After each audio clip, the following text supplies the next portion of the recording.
कविता अपने माता पिता की बहुत ही लाडली थी। 3 बड़े भाइयों की बहन थी। कोई भी चीज मांगने पर उसी वक्त सामने हाजिर हो जाती थी। पूरे घर में रौब था उसका। पूरे परिवार और नौकरों पर राजकुमारी की तरह हुक्म चलाती थी कविता। स्कूल में भी पूरा रौब था उसका। बड़े घर की लाडली जो थी वह ऐसे ही उसने कॉलेज में दाखिला लिया। उसके ठाट बाट बड़ी गाड़ी में आना जाना, हर दिन नया फैशन देखकर हर कोई उससे दोस्ती करना चाहता था।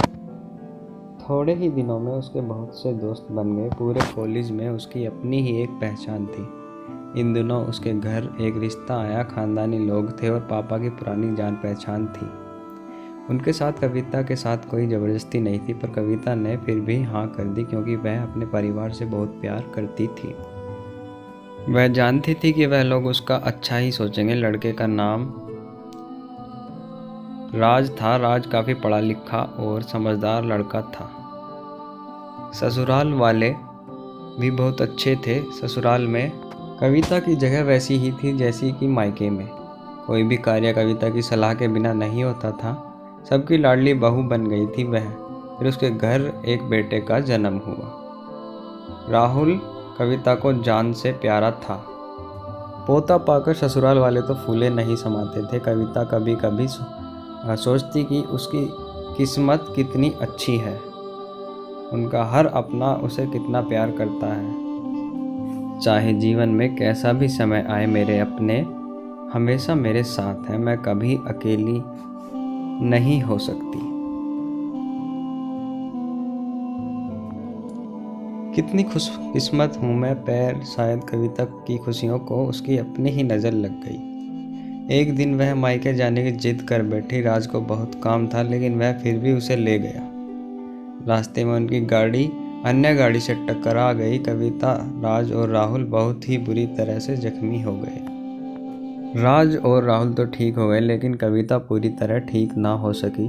सर पर चोट लगने के कारण वह अपनी आंखों की रोशनी खो बैठी। अब कविता की किस्मत जैसे उल्टे पांव चलने लगी। मायके वाले कुछ दिनों तक उसे मिलने आते रहे, फिर कभी कभार फ़ोन ही करके पूछ लेते कि अब कैसी हो।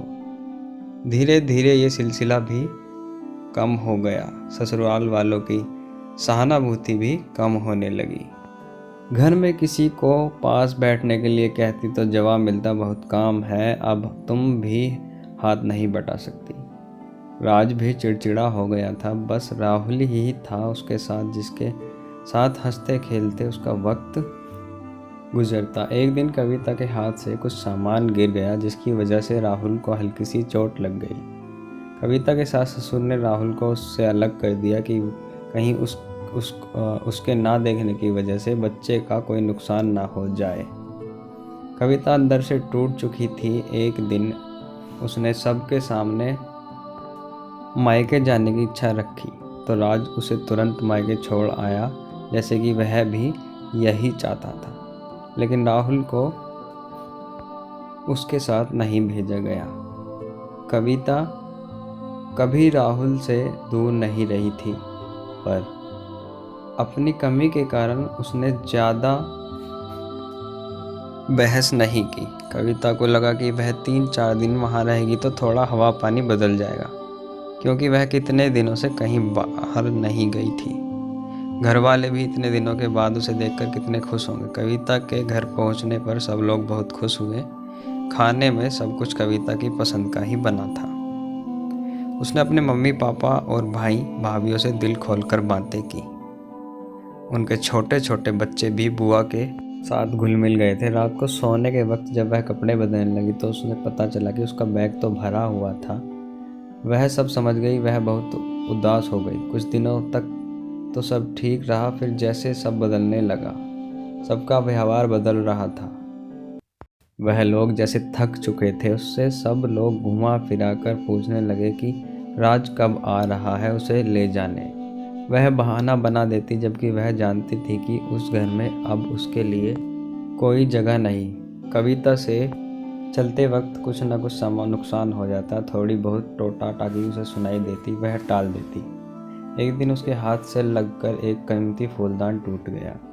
छोटी भाभी ने बहुत हंगामा मचाया। कविता के माता पिता रोज़ रोज़ के झमेले से तंग आ गए थे। उन्होंने राज को खुद से फ़ोन कर दिया। राज कविता को अपने घर ले गया।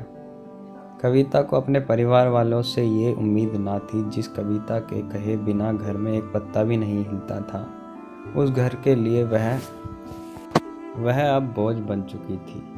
राज के साथ ससुराल आते वक्त वह बहुत खुश थी, क्योंकि वह अपने घर जा रही थी, अपने जिगर के टुकड़े राहुल के पास।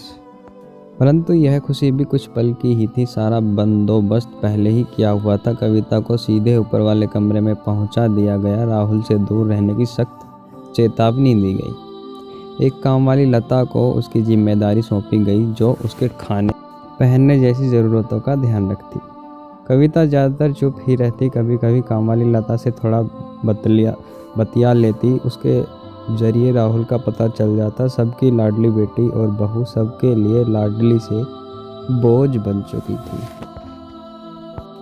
तो दोस्तों, आपको ये स्टोरी कैसी लगी कमेंट में ज़रूर बताएं, और ऐसी ही स्टोरी के लिए हमारे चैनल को सब्सक्राइब करें, बेल नोटिफिकेशन प्रेस करके ऑल पे क्लिक करें, ताकि आने वाली हर वीडियो आपको मिल सके।